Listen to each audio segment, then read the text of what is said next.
শাশুড়ি আর ননদ ননস যে কতটা ভয়ঙ্কর তা আমার জীবনের গল্পে না শুনলে ভাবতে পারবেন না। আমার নাম রিয়াদ, আমরা 3 ভাই বোন। আমি মধ্যবিত্ত ফ্যামিলির সন্তান। আমি যখন খুব ছোট ছিলাম, আমার শ্বশুরেরও 3 ছেলে মেয়ে। তখন থেকে আমার শ্বশুর আমাকে নজরে নজরে রাখতেন ওনার ছেলের বউ করার জন্য। আমার হাজবেন্ড ছিলেন সবার ছোট। আমি যখন খুব ছোট ছিলাম তখনই উনি মানুষের কাছে বলতেন যে উনি নাকি আমাকে ছেলের বউ করবেন। আমার পরিবারও সেটা জানতো, কিন্তু কখনো খুব একটা কান দেননি। আমার মা বলেছে আমি যখন 3তে পড়ি তখন থেকে নাকি আমার শ্বশুর আমাকে চোখে চোখে রাখতো, আর আমাকে পথে দেখা হলে এটা ওটা জিজ্ঞাসা করতো, কিন্তু তখন খুবই ছোট। আবার আমি যখন 8-এ পড়ি তখন আমাদের এলাকারই আমাকে দেখেই পছন্দ করে আর তার মাকে দিয়ে বিয়ের প্রস্তাব পাঠিয়েছে। এই কথাটা যখন আমার শ্বশুর শুনে ফেলেছে তখন সাথে সাথে ওই ছেলের বাড়িতে গিয়ে ওই ছেলেকে বুঝিয়ে আসে যে আমার ছেলের সাথে বিয়ে হবে, ওকে নিয়ে সামনের দিকে আর প্রস্তাব নিয়ে যেও না, এমনটা বলে নিষেধ করে এসেছেন। আমার শ্বশুর ছিলেন এলাকারই মাতব্বর, তাই ওনাকে সব মানুষরাই সম্মান করতেন এবং ভয় পাইতেন। সবচাইতে মজার বিষয় হলো আমার দাদা আমার শ্বশুর একই বন্ধু ছিলেন, তাদের মধ্যে অনেক মিল মহব্বত ছিল। হঠাৎ করে আমার শ্বশুর আমার দাদাকে বলতেছিল যে তোর নাতিনকে আমার ছেলে বউ করব।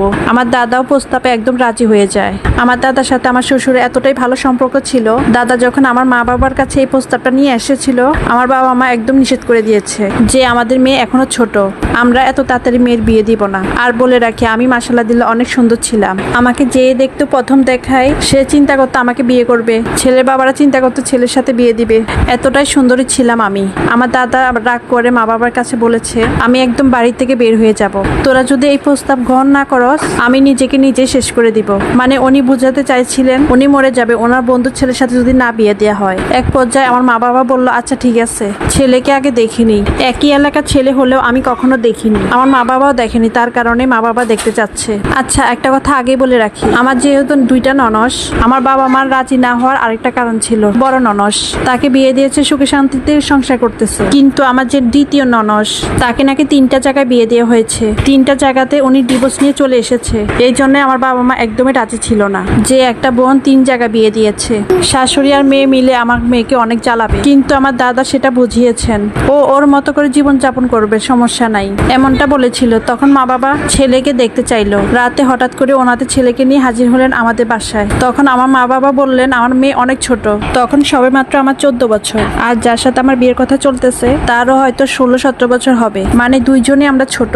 তারপর 2 পরিবারের কথা বলার পর বলতেছে কাবিন হয়ে থাকবে যখন আমি বড় হব, আমি যখন এসএসসি পরীক্ষা শেষ করব তখন আমাকে বিয়ে করে নিয়ে যাবে অনুষ্ঠান করে। তারপর কাজী এনে আমাদের কাবিন হলো। এখানে বৈঠকে বলা হয়েছে যখন তাদের উপযুক্ত বয়স হবে তখন আবার বিয়ে হবে, বিয়ের পর ছেলে ছেলে বাড়িতে থাকবে, মেয়ে মেয়ের বাড়িতে থাকবে, তারপর আমাকে অনুষ্ঠান করে উঠিয়ে নিবে। কিন্তু কাবিন হওয়ার সাথে সাথেই কাবিন হয়েছে 3,20,001 টাকা। কাবিন হয়ে গেল, সব কথাবার্তা শেষ হয়ে গেল। তারপর একজন হঠাৎ করে উঠে বলে উঠলো আমরা ছেলেকে একা নিয়ে যেতে পারবো না, মেয়েকেও আমরা এক রাতের জন্য আমাদের বাড়িতে নিতে চাই, কালকে সকালে এসে আমার শ্বশুর আমাকে দিয়ে যাবে, সেটা বলতেছে আমার শ্বশুর। তারপর আমার মা বাবা অনেক কষ্ট পায়, কিন্তু এই কথাটা তো আপনাদের ছিল না, কিছুক্ষণ আগেও এই কথাটা নিয়ে আপনাদের সাথে কথা হয়েছে, ওরা যখন বড় হবে তখন আপনাদের বউ আপনাদের কাছে দিয়ে দিব। এক পর্যায়ে এটা নিয়ে খুব একটু ঝামেলা হয়ে যায়, অনেকক্ষণ কথা কাটাকাটির পর একটা সমাধান এলো, দুই পক্ষকে বুঝিয়ে বললো।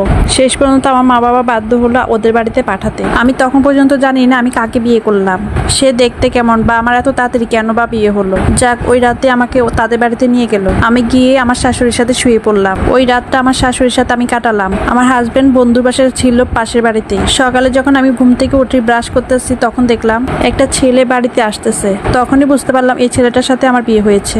এই ছেলেকে আমি অনেকবার দেখেছি, কিন্তু অবাক হয়ে গেলাম, ছেলেটাকে আমার মন থেকে ভালো লেগেছে, কিন্তু অবাক করার বিষয় আমি জানতামই না এই ছেলের সাথে আমার বিয়ে হয়েছে। তারপর সেদিন রাতে আমাদেরকে 2 জনকে কথা বলার জন্য এক রুমে দিয়ে দিল। তারপর আমার স্বামী আমার সামনে এসে বলল তুমি কেন আমাকে বিয়ে করেছো। আমি বললাম আমি জানি না আমি কেন বিয়ে করেছি, একদিনের জন্য আপনাদের বাড়িতে কেন নিয়ে আসছে। আমার হাজবেন্ড বলল আমাকেও কিছু বলেনি, হঠাৎ করে আমাকে বিয়ে দিয়ে দিল। আমি জানতাম এই ছেলেটা আমাদের এলাকার, কিন্তু জানতাম না যে এই আঙ্কেলের ছেলে। তারপর আমার হাজবেন্ড আমাকে 500 টাকা নোট দিয়ে বলল তুমি কিছু খেয়ে নিও এটা দিয়ে, তারপর চলো তোমাকে তোমার বাড়িতে নিয়ে যাই, আজ বিকালে আমি ঢাকা ফিরে যাব। সেজন্য সে আমাকে আমার বাড়িতে দিয়ে আসতে চাচ্ছে। আমরা 2 জন আমাদের বাড়িতে একসাথে আসলাম। তারপর খাওয়া দাওয়া করে ঘুরে ফেরা করে আমাকে আবারও তাদের বাড়িতে নিয়ে গেল। সেই রাতটাও আমি তাদের বাড়িতে ছিলাম। তারপরের দিন সকালে আমার শ্বশুর আমাকে দিয়ে যায়, কারণ শুরুতেই তো বলা আছে কারণ আমার স্কুল আছে, বড় হলে অনুষ্ঠান করে উঠিয়ে নিবে। তারপর আমি রেডি হয়ে স্কুলে গেলাম। তারপর আমার হঠাৎ একটা চাচাতো দেবর ছিল, সে গিয়ে আমার শ্বশুরকে বলল আমাকে নাকি স্কুলে মেরেছে। আমার শ্বশুর তখন যখন খেতে বসেছিল তাড়াতাড়ি স্কুলে চলে আসে। এসে তো চিল্লাফাল্লা শুরু করে দিচ্ছে, কে আমাকে মারছে। আমাকে ক্লাসরুমের থেকে উনি বের করে বলতেছে, কোন টিচার মারিচ্ছে তোকে? একদিন দুই দিন স্কুলে আসতে পারছ না এই জন্য তোকে মারবে? আমি তো ভয়ে ওনাকে কিছুই বলিনি, আপনি বাড়িতে চলে যান। আমি ভেবেছিলাম আমার শ্বশুর বাড়িতে চলে গেছে, কিন্তু না।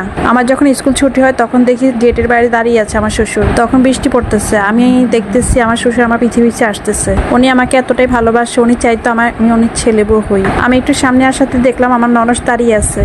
আমার ননস বলে উঠলো, একটু বাড়িতে আয়। আমি বললাম ভিজা কাপড় নিয়ে আর ঢুকবো না। আমার ননস বললো, সমস্যা নাই, একটু কাজ আছে, আয়। উনি আমাকে সবসময় তুই তুই করে বলতেন, কারণ আমি অনেক ছোট ছিলাম। তারপর ননস আমাকে একটা নাম্বার দিল, বললো এই নাম্বারে একটা কল দিস। আমি প্রথমে ভেবেছিলাম হয়তো এটা আমার হাজবেন্ডের নাম্বার। পরে বললো এটা নাকি ওনারই নাম্বার। ওনারা চাইতো যে আমি ওনাদের বাসায় প্রতিদিন যাওয়া আসা করি, সংসারে কাজকর্ম করি, সংসারের দায়িত্ব নেই, কিন্তু আমার হাজবেন্ডের সাথে কোনো যোগাযোগ না রাখি। এটা তারা শুরু থেকে চাইতো। ওনাদের সাথে আমার কথা হইতো, ওনাদের বাড়িতে প্রায় যেতাম, কাজকর্ম করতাম, কিন্তু আমার হাজবেন্ডের সাথে কোনো যোগাযোগই হতো না। হঠাৎ করে অনেকদিন আমার শ্বশুর বাড়িতে থাকতাম। একদিন রাতে আমার হাজবেন্ড বাড়িতে আসলো। হঠাৎ করে দাদি শাশুড়ি আমাকে ডেকে তুললেন। উনি বলতেছেন, তোদের তো বিয়ে হওয়ার পর একসাথে এক রাতেও থাকা হয়নি, আজকে রাতে তোরা একসাথে থাকবি, দুইজন দুইজনকে চিনবি, গল্প করবি। তারপর আমার স্বামীর সাথে রাত কাটানো হয়। সেই রাতে আমাদের অনেক ভালোবাসার গল্প সবকিছু হয়েছে, কিন্তু আমার শাশুড়ি ভেবেছে এই রাতে আমাদের কিছুই হয়নি। কিন্তু আমার শাশুড়ি আর ননদ যখন দেখলো আমরা জনে গোসল করে আসছি, আমার শাশুড়ি আর ননদ একদমই মানতে পারেনি, অত্যাচার বাড়িয়ে দিল আমার উপর।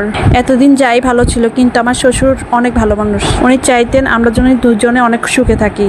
এর মধ্যে আমার হাজবেন্ড আরো 2-3 দিন বাড়িতে ছিল। তারপর থেকে আমার হাজবেন্ডের সাথে যোগাযোগ হয়, কথাবার্তা হয়। দুইজন দুইজনের সাথে কথাবার্তা না বললে ভালো থাকতে পারতাম না, খুবই ছটপট করতাম।